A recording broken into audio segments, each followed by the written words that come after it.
Bueno, chicos, en esta oportunidad vamos a hablar de los músculos de la nuca, continuando pues con los grupos musculares de cabeza y cuello. Bien, cuando hablamos de los músculos de la nuca o de la topografía en general del cuello, vamos a decir que son los músculos que en general permiten el movimiento de la cabeza y de la columna en su porción cervical. Ahora, para poder estudiarlos desde el punto de vista funcional, vamos a hacer una distinción. Existen músculos que permiten inclinar la cabeza o flexionar la cabeza hacia adelante, otros que permiten extender la cabeza, que es el movimiento que hacemos hacia atrás, y otros músculos laterales que permiten hacer la rotación de la cabeza y la inclinación o la ligera inclinación de la columna cervical. Entonces, para poder estudiarlos, nosotros vamos a clasificarlos en tres grupos principales, que serán los músculos dorsales, es decir, los músculos posteriores, que son los que permiten la extensión, es decir, llevar la cabeza hacia atrás. Los músculos laterales, que son los rotadores o flexores, puesto que permiten inclinar la cabeza hacia adelante y si se contrae uno solo, recuerden que estos músculos son bilaterales, si se contrae uno solo, es decir, el del lado, bien sea derecho o izquierdo, permite la rotación de la cabeza hacia el lado del músculo que se contrae. Y tenemos también los músculos ventrales o prevertebrales. Estos músculos anteriores del cuello corresponden a músculos bastante superficiales, como en el caso del músculo platismo cutáneo del cuello, que será descrito en los músculos mímicos, dadas sus características bien particulares. Y acá también tenemos que adicionar a los músculos supra e infrayoideos, porque también dentro de ellos existen algunos que permiten la inclinación de la cabeza, como pudieron ustedes darse cuenta. Tal es el caso del músculo o el vientre posterior del músculo digástrico que permite la inclinación de la cabeza. Entonces, para poder estudiar estos músculos de la nuca o del cuello, nosotros vamos a describir estos grupos musculares a partir de planos. Entonces, en el primer plano, o el más superficial, corresponde al músculo trapecio. El músculo trapecio, les colocamos acá como nota, que no forma parte del grupo muscular del cuello, él forma parte del grupo muscular del hombro. Sin embargo, por encontrarse en la región, pues por supuesto que lo vamos a describir acá. Ya van a ver ustedes que el músculo trapecio es un músculo bastante grande, extenso, y ocupa no solo la región cervical, sino también la región dorsal y corresponde pues a este plano superficial. Una vez que hemos levantado y descrito un músculo trapecio, vamos al segundo plano, que es un plano intermedio, en el que vamos a ver los músculos esplénicos.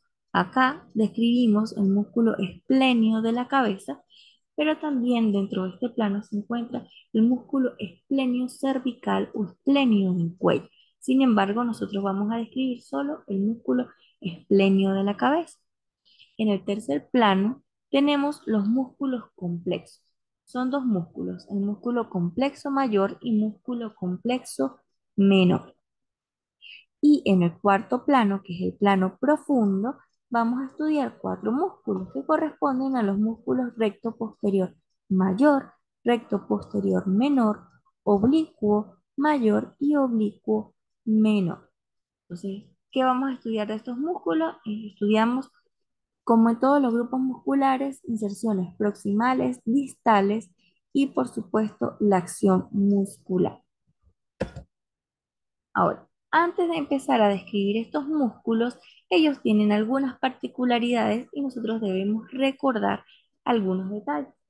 En clases anteriores, cuando vimos la clase de columna, dijimos que en la columna las vértebras se ubican una sobre la otra y se mantienen allí gracias a la presencia de articulaciones sinoviales, de articulaciones cartilaginosas y también a través de articulaciones fibrosas. Y es aquí donde entran los ligamentos. Tenemos el ligamento nucal, también conocido como ligamento cervical posterior y se encarga de cubrir todas las apófisis espinosas de las vértebras cervicales. Debemos recordarlo porque varios de estos músculos que vamos a ver se insertan en este ligamento nucal o cervical posterior y también en las apófisis espinosas. Existen también los ligamentos interespinosos que se encargan, como su nombre lo indica, de unir una apófisis espinosa con la siguiente. Es decir, una vez que culmina el ligamento cervical posterior, continúa el ligamento supraespinoso que va en los vértices de estas apófisis espinosas y también los ligamentos interespinosos. El ligamento amarillo corresponde al ligamento que está entre lámina y lámina. Bien, vamos a observarlo acá. En esta vista lateral, todo lo que está marcado en azul corresponde al ligamento nucal. Vean cómo cubre todas las apófisis espinosas de las vértebras cervicales hasta C7. Desde allí continúa el ligamento supraespinoso que solo toca los vértices de las apófisis espinosas, pero entre apófisis y apófisis, es decir, los espacios que acá se encuentran vacíos, estarían llenos del ligamento interespinoso. ¿Sí? Importante que recordemos esto. Les colocamos también acá un recordatorio de una vértebra típica cervical para que recordemos que tenemos apófisis transversas y tenemos una apófisis espinosa. En el caso de las primeras vértebras cervicales, esas apófisis espinosas son tan cortas que los músculos, las lesiones musculares, no alcanzan a llegar del todo a esta apófisis y por eso es que se insertan en el ligamento nucal.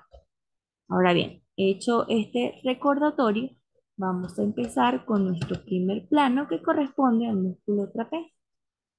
El músculo trapecio se caracteriza por ser un músculo bastante amplio y delgado, es aplanado, ¿sí? No es delgado del todo, pero sí es aplanado.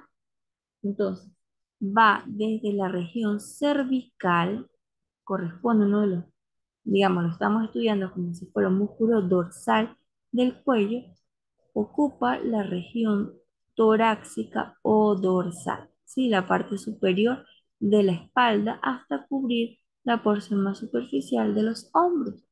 Es un músculo bastante extenso, por tanto tiene pues bastantes inserciones. En lo que corresponde a la inserción proximal, se va a insertar en la línea nucal superior. Ahora bien, ¿en qué parte de esa línea? Porque, pues si recordamos el detalle anatómico, es una línea bastante extensa. Se va a ubicar, es como si tuviéramos la división de esa línea nucal en 3 tercios, ¿sí? Tenemos 2 tercios que serán externos y un tercio medio que será pues el más profundo.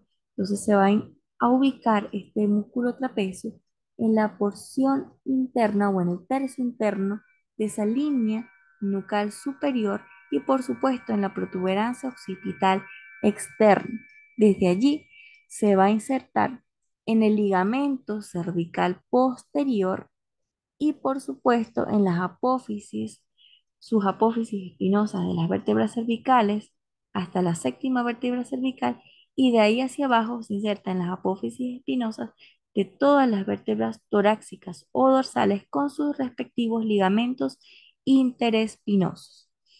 En lo que corresponde a la inserción distal, se va a insertar por fascículos. Entonces tendremos un fascículo superior, un fascículo medio y un fascículo inferior. El fascículo superior lo vamos a ver inserto en el tercio externo de la clavícula, específicamente en su cara posterior. El fascículo medio lo vamos a ver inserto en el borde posterior del acromión y de la espina de la escápula. ¿Sí? Cuando hablamos de omóplato también podemos decir que es escápula. Y los fascículos inferiores se van a insertar en la extensión de 1 a 5 centímetros del omóplato, la espina del omóplato y pues, el omóplato en sí.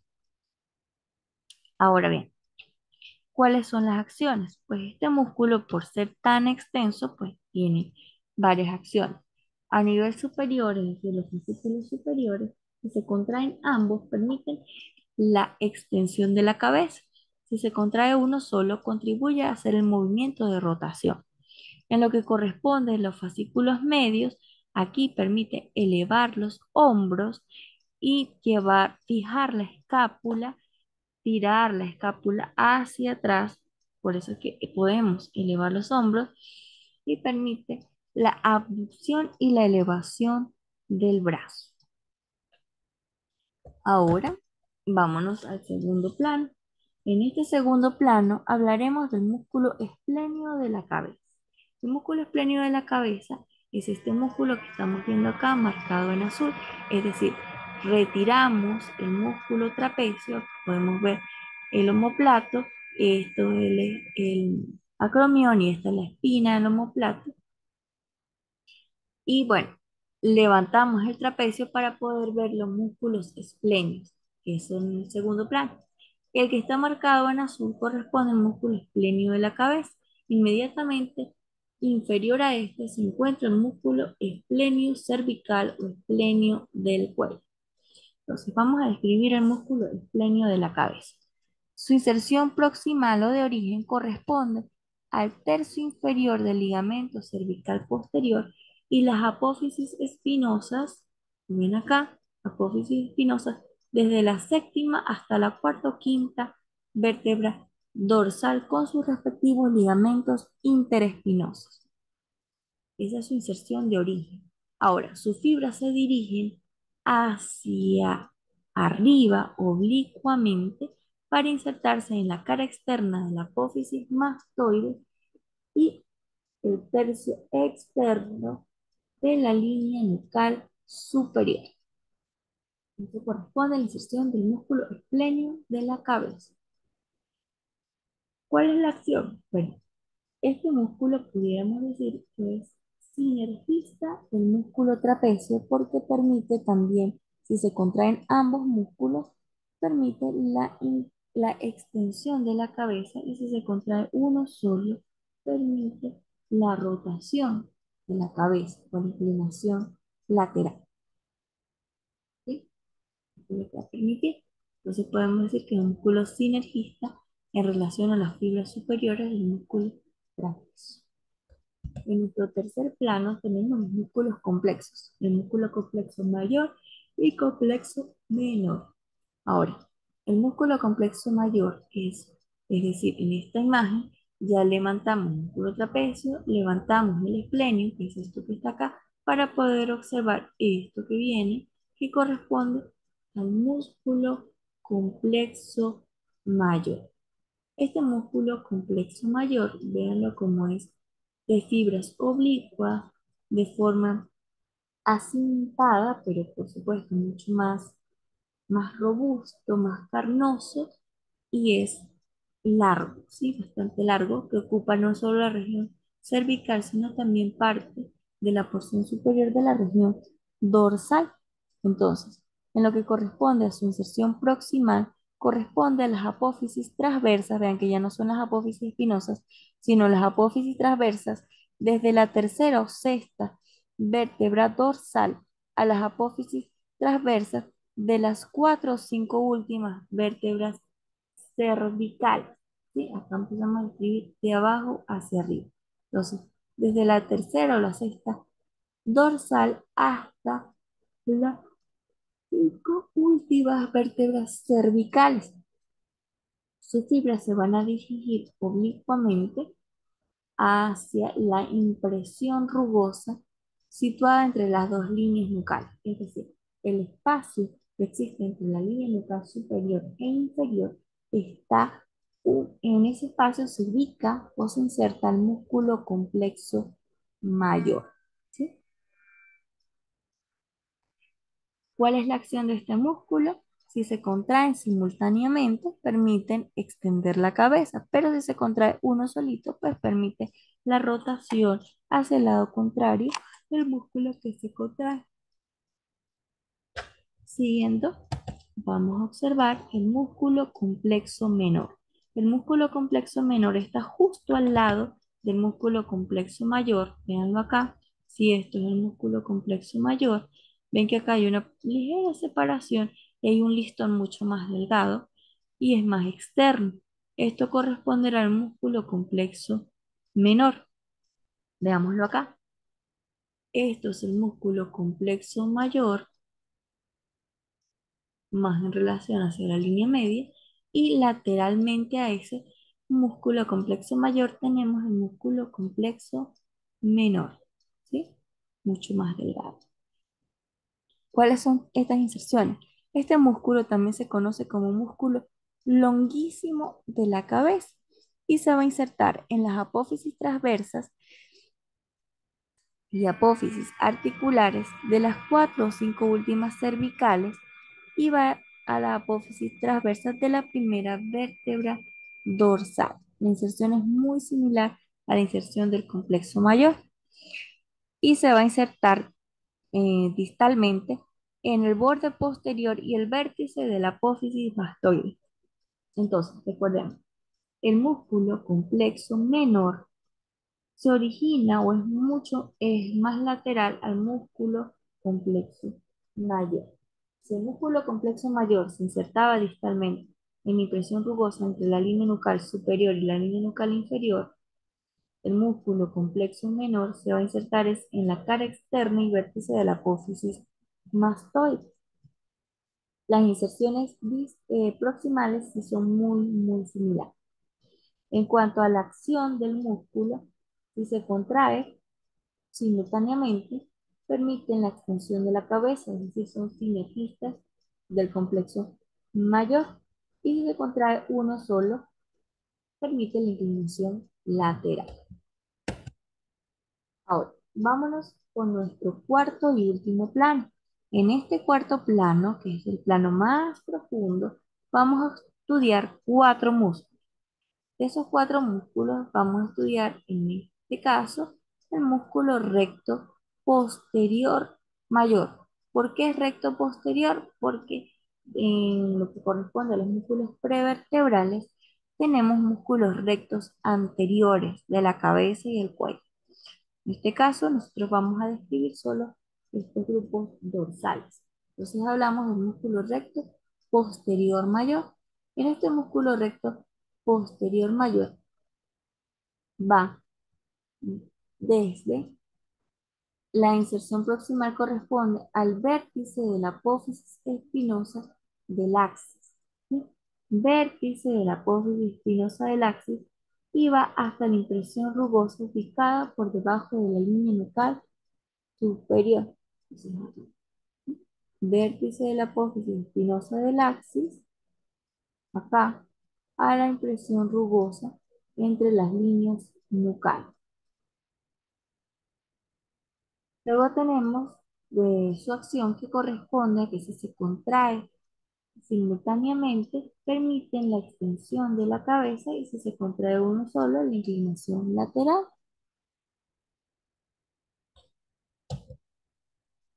El recto posterior menor va en la misma dirección, pero este se ubica en el tubérculo posterior del atrio. Es decir, este pequeñito que está más en relación a la línea media, corresponde al recto posterior menor y este que está acá es el músculo recto posterior mayor. El músculo recto posterior menor se inserta en el tubérculo posterior del atlas, es decir, un poco más arriba de la inserción del recto posterior mayor que se insertaba en la apófisis espinosa del axis, y su inserción distal corresponde a la impresión rugosa ubicada en las líneas nucales superior e inferior, pero por dentro de la inserción del recto mayor, es decir, la inserción del músculo recto mayor es más lateral y las fibras del músculo recto posterior menor son mucho más verticales, no son oblicuas. ¿Sí? Entonces, primero se insertará el músculo recto posterior menor y luego el músculo recto posterior mayor, es más externo o lateral.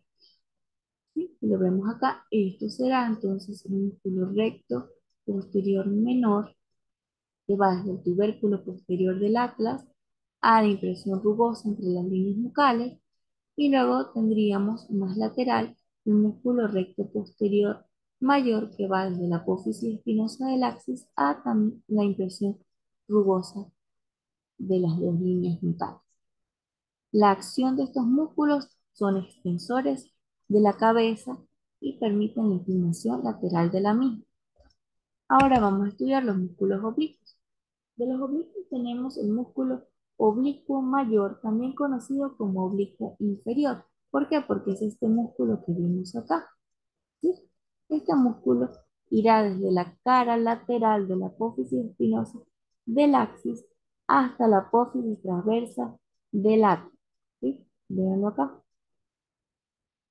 de la apófisis espinosa del axis a la apófisis transversa del ápice. Ese es el oblicuo mayor o inferior. ¿Por qué se le dice inferior? Porque corresponde a esta acá. Esto que está acá arriba corresponde al músculo oblicuo menor o superior. ¿Cuáles son las acciones de este músculo? Pues dada la disposición de sus fibras, permite la rotación de la cabeza hacia el lado del músculo que se contrae. En el caso del músculo oblicuo menor, irá entonces desde la apófisis transversa del atlas hasta la línea nucal inferior, ¿sí? Ahora, la acción de este músculo también funcionan como extensores y permiten la inclinación lateral. Entonces, si se fijan, ya para terminar, todos los músculos que acabamos de ver, los músculos dorsales del cuello, permiten en general, en términos de acción, todos permiten la extensión de la cabeza y la rotación lateral del lado del músculo que se inclina, ¿sí? Vamos a recapitular acá. Entonces tenemos en un primer plano al músculo trapecio, ¿sí? Es el músculo más superficial, dijimos que era un músculo bastante extenso que ocupa la región cervical y dorsal, se extiende desde el cuello hasta el hombro y la parte superior de la espalda. Tenía tres fascículos y se insertaba en la protuberancia occipital externa, la línea nucal superior, hasta dirigirse a la cara posterior de la clavícula y por supuesto sus fibras medias van a la espina del omóplato, acá lo ven, la espina de la escápula, ¿sí? Y sus fibras más inferiores se insertaban en lo que corresponde a toda la escápula como tal. Ahora, levantamos este primer plano para observar un segundo plano, el músculo esplenio, ¿sí? Vamos a ver acá el músculo esplenio de la cabeza. Inferiormente a él tenemos el músculo esplenio del cuello. Vean acá, es un músculo mucho más delgado, pero está en la misma ubicación del músculo esplenio de la cabeza, ¿sí? Este músculo esplenio de la cabeza iba o su inserción iniciaba en la séptima vértebra cervical hasta la cuarta o quinta vértebra dorsal y se dirige lateralmente a buscar la apófisis mastoides y los dos tercios de la línea nucal superior. Una vez que levantamos estos músculos, vamos a ver el músculo semiespinoso de la cabeza o el músculo complexo mayor y lateralmente a él el músculo complexo menor. Vamos a observarlo en la otra lámina. Acá lo tenemos. Esto que está acá será el músculo semiespinoso de la cabeza, un músculo complexo mayor. Y si levantamos, acá podemos observar el músculo. Si levantáramos este músculo que es el esplenio de la cabeza, pudiéramos observar un poco mejor este que está acá que corresponde al músculo longuísimo de la cabeza. Véanlo. Ese músculo longuísimo de la cabeza es lo mismo que digamos que el músculo complexo menor, ¿sí? Entonces, el complexo mayor está por dentro y el complexo menor está por fuera. El complexo menor va a la apófisis mastoides, véanlo acá, él busca la apófisis mastoides, mientras que el complexo mayor busca la impresión rugosa entre las líneas nucales. Y en lo que corresponde a sus inserciones proximales, sí tienen inserciones muy, muy similares.